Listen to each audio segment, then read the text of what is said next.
Hi, everybody. Um, Andrew and I were just again sitting and chatting before this, and I was reflecting on my week or the last couple of weeks for myself, actually.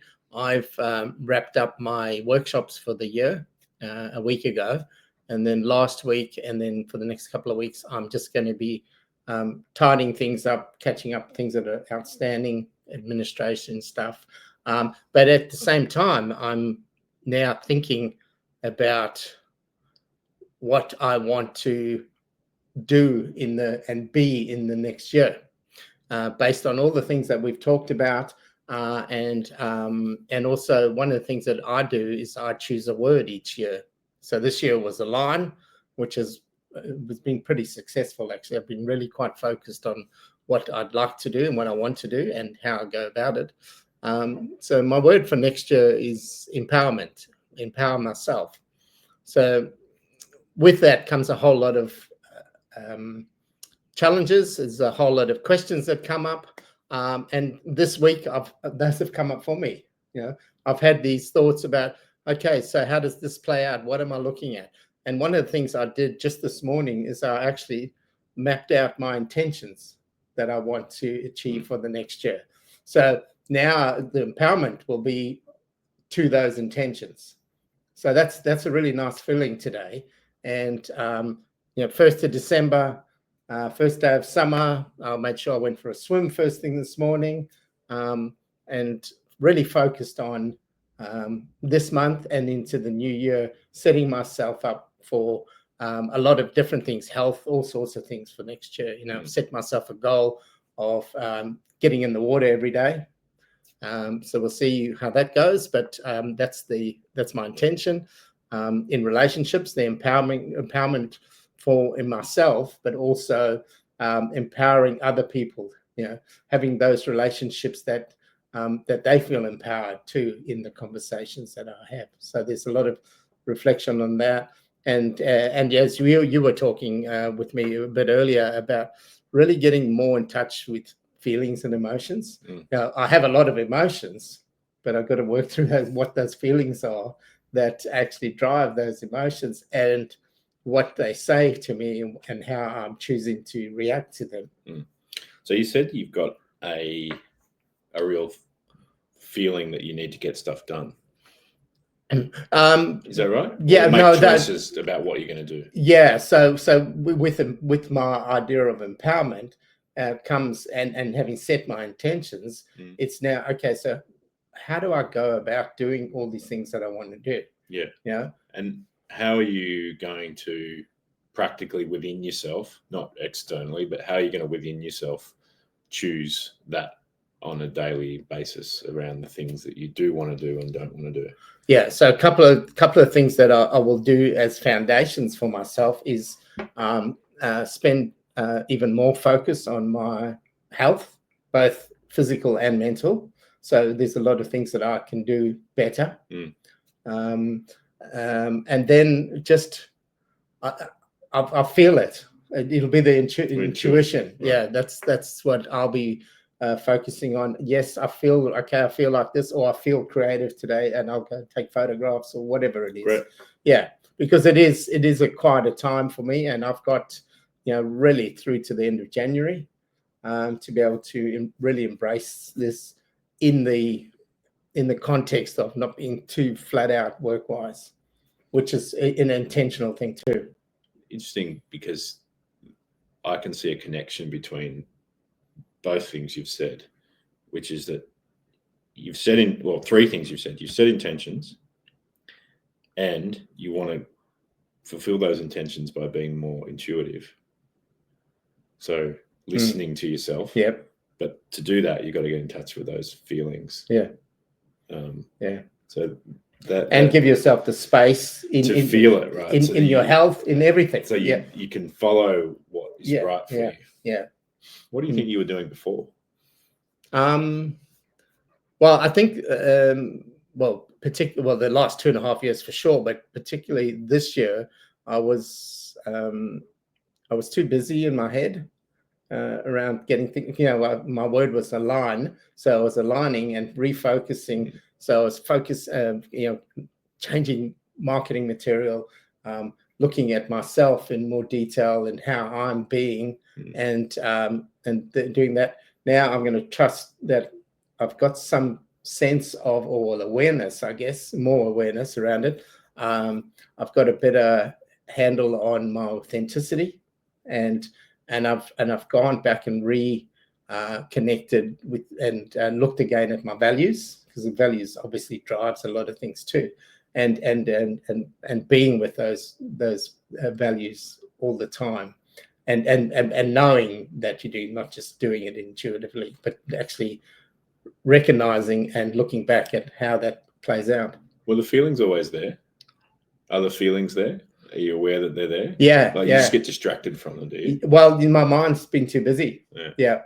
No, the feelings are always there, and the more that I open up the space for those to be able to be reflected on, the better I'll be, and the less busy I'll be, and I guess the better I'll be in relationships, in family discussions, all that sort of stuff, and for myself. Because I was saying as well that I've struggled to read books this year, particularly in the last 6 months. Just my mind's been busy on so many different things, and even today I feel a little freer. We talked last week about freedom. I just had these options, but there's been too many options. I've taken on too many options. Yeah. So now it's about, okay, focus on what I want to achieve, set the intentions, and then work through how I'm going to go about achieving this. I'm really curious about, through the connection between how it feels for you, empowerment and discipline. So in the sense of, what if you have a day, and what if scenario is a bit weird because it may not happen, but what if you have a day where your intuition says one thing and your mind says another? You feel like you need to do this, but maybe your mind goes, oh, I can't do that, or I'll look silly, or I've already had those days. Have you? Yeah. And now, how do you work with it? I trust my intuition. Yeah. And I'm doing that more and more. Yeah. It's like, I've had days, I had a very ordinary day on Tuesday. It's okay.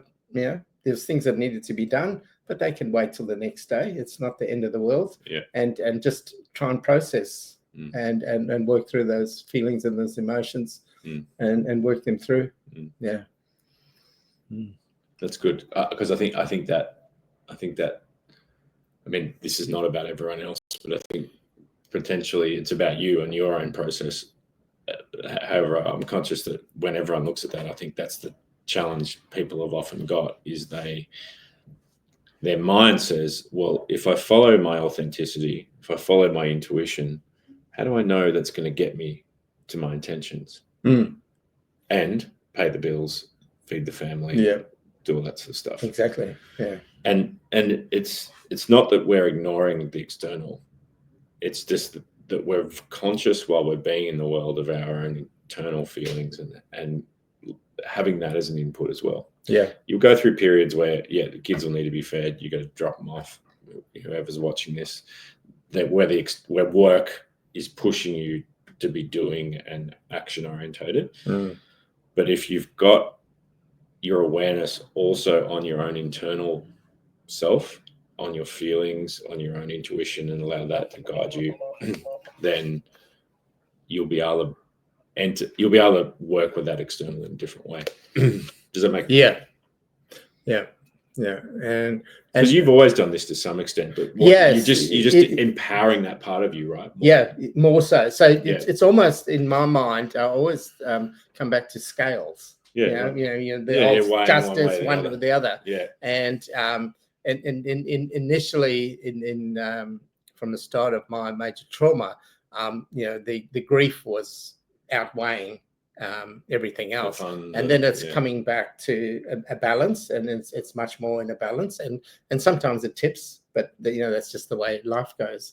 And that's the same with my mind and my heart.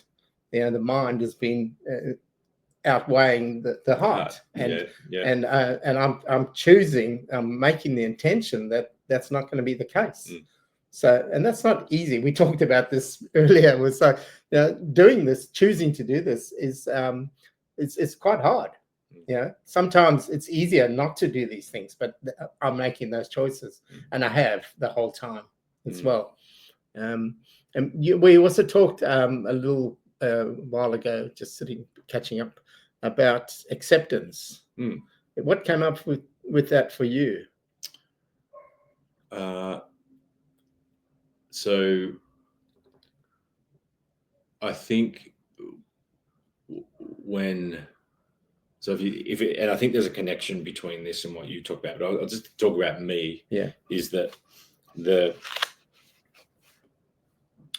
if I'm going to be congruent with who I am and intuitively and emotionally aligned and making decisions about the choices and how I want to live from that place, if I'm resisting any part of my life, then I feel like I'm not balanced. So, give you an example, is obviously I've been through a relationship breakdown. I've also, lived with 3 teenagers who are, not particularly tidy. And you mean teenagers? Yeah. Isn't that the definition? Yeah. I don't need to really give the details. No, that's right. Yes. Yeah, I'm sure we all have stories. And so there's always things. So it's not saying that I don't hold them accountable for what I expect, but it's also saying that my inner plane is not continually trying to create something that isn't there.